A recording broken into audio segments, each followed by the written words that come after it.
Mommy Ring. Nasaan na po si Mommy and Daddy? Nagpunta sila ng hospital. Dinala si Ma'am Farah kasi dinugo. Baka mawala pa yung baby nyo. Po? Ay! Ito kasi bibig ko eh. Mawawala po yung kapatid ko? Wala na po akong baby brother? Or baby sister?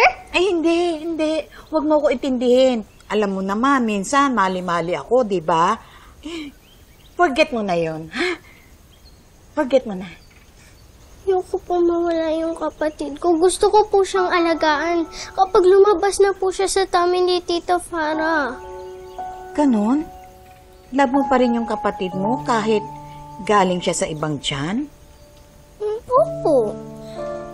Sabi po ni Mami na tinulungan po kami ni Tita Farah na magkaroon ng bagong baby. Anak po siya ni Mami and Daddy. Pinakalagay lang po sa tummy ni Tita Farah. O siya, sige. Pag-pray natin ng baby, tsaka ang Tita Farah mo. Okay? Sorry, Cheska, ha? Sorry.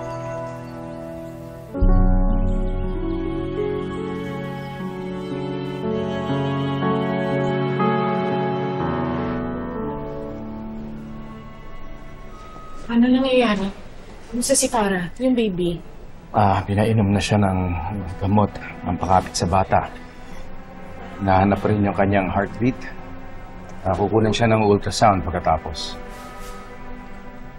God, please save our baby.